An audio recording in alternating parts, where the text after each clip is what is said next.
Salut tout le monde, c'est Paranorica.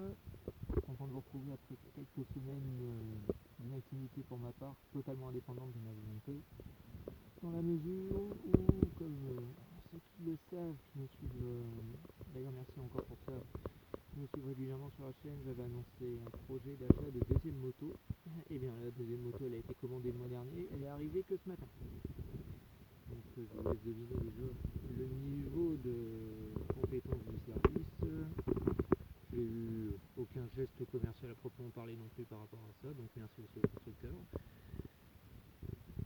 Alors, donc ça a une petite vidéo assez courte puisque bon, je viens juste de récupérer la moto, je viens juste de faire un petit peu le tour, de faire une cinquantaine de kilomètres, et donc je viens de redécouvrir plutôt, la merveilleuse phase d'apprentissage du réveil. Avec ses exceptionnelles pointes de vitesse à 70 km/h en 6ème, pas plus.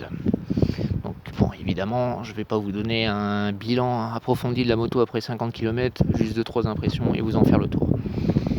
Alors, voilà déjà la cocotte. Yamaha MT-125 édition 2019 pour le moment. Je n'ai pas spécialement envie d'aller sur la 2020 vu le look qu'ils annoncent qui ne me plaît pas particulièrement. Petite moto donc qui va aller en complément de la Ninja que je ne vends pas, je tiens à préciser tout de suite. C'est hors de question que je la vende, c'est pour un usage complètement différent. La Ninja c'est fait pour les balades, pour s'amuser, pour les trajets parfois où je vais vraiment avoir besoin d'aller vite, tout simplement de m'amuser dans un certain style de balade. Et cette moto là c'est plus fait pour aller au travail, pour économiser mon dos, pour les longs trajets, pour emprunter la voie rapide parfois parce que je vais devoir sans doute en avoir besoin pour aller travailler si j'ai le CDI que je vise. Alors qu'est-ce que je peux dire déjà comme différence que j'ai pu noter sur les 50 premiers kilomètres de cette moto? Bon, comme je vous l'ai dit, elle est en rodage, donc impossible de l'exploiter, donc je ne vais pas vous donner des chiffres de puissance, de vitesse max, tout ça, j'en suis absolument pas là pour le moment.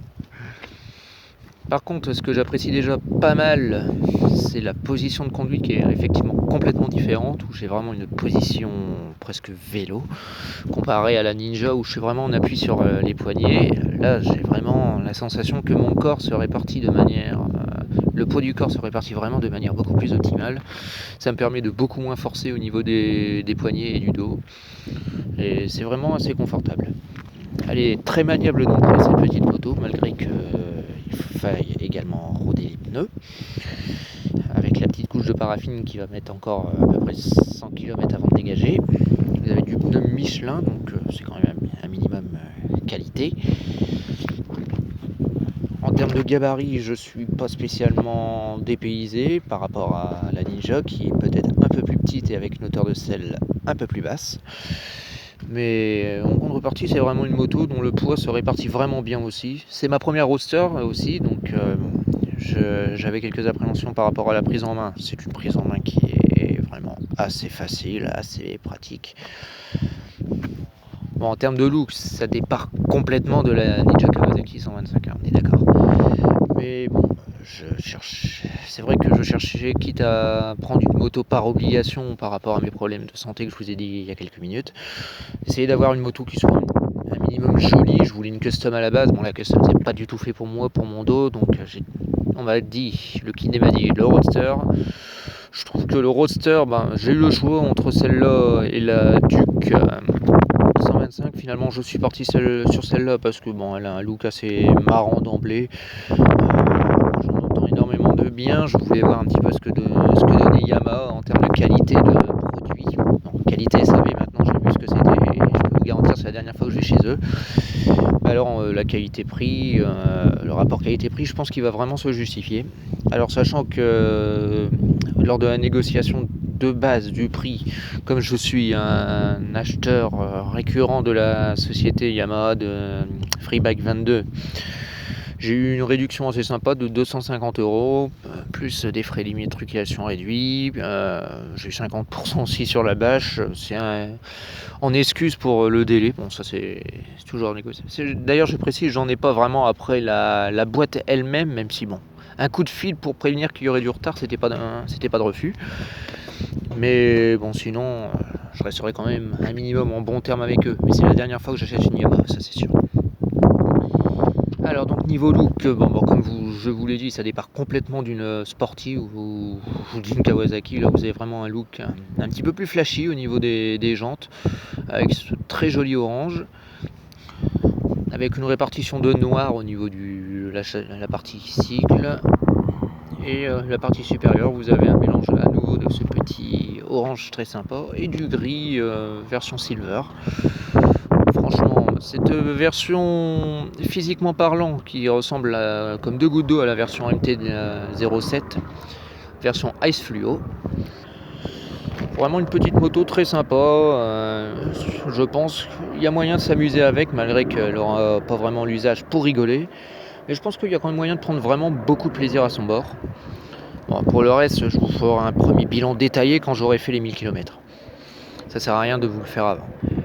Mais en tout cas, je l'ai déjà trouvé assez confortable pour les 50 premiers kilomètres. Une position de conduite qui s'adapte vraiment bien, de manière assez automatique.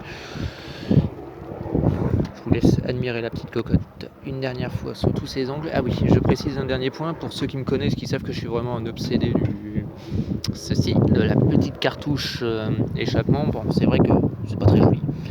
Il est pas très joli, mais ce qui m'intéresse moi sur un échappement, c'est le bruit. Donc là, pour l'instant, l'échappement d'origine, ça me convient assez largement. Elle est en rodage, donc je vois pas tellement l'intérêt de changer le pot maintenant. Et honnêtement, je suis pas spécialement fan non plus de reclaquer 400 à 500 balles pour une ligne complète, parce que là, je me limiterai pas au pot malheureusement. C'est vraiment la moto chiante à ce niveau-là, c'est que si je veux changer l'échappement, il va falloir que je change l'échappement et la ligne, c'est ce qui chiffre un petit peu. Et financièrement, même si je suis encore assez confortable, puisque j'ai pu me payer donc cette deuxième moto, j'ai pas spécialement envie d'aller claquer 500 balles là-dedans maintenant. Alors vous allez sans doute me demander pourquoi faites moi écouter le bruit, je vous la fais écouter, mais je vais pas faire monter le régime moteur à fond, puisque comme je vous l'ai dit, c'est du rodage. Vous pouvez voir le petit compteur juste avant aussi, je sais pas si on voit à cause du soleil. Bon, ça devrait aller. Donc là, comme vous voyez, c'est vraiment assez simple, assez basique. Ça reprend globalement le même genre d'informations que sur ma Ninja, donc là non plus je suis pas dépaysé. Pas de témoin de rapport engagé, bon ça c'est un poil dommage, mais je ferai avec. Allez, le son moteur maintenant, c'est parti.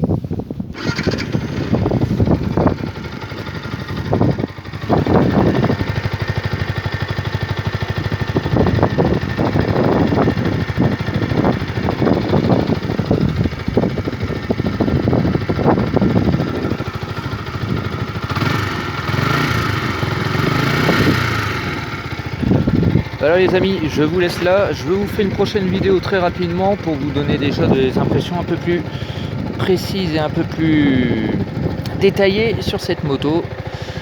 Je vous dis à la prochaine donc, et je m'excuse encore pour le délai que j'ai mis pour vous reposter une vidéo. Je pense que la prochaine arrivera un petit peu plus rapidement. Voilà, allez, salut!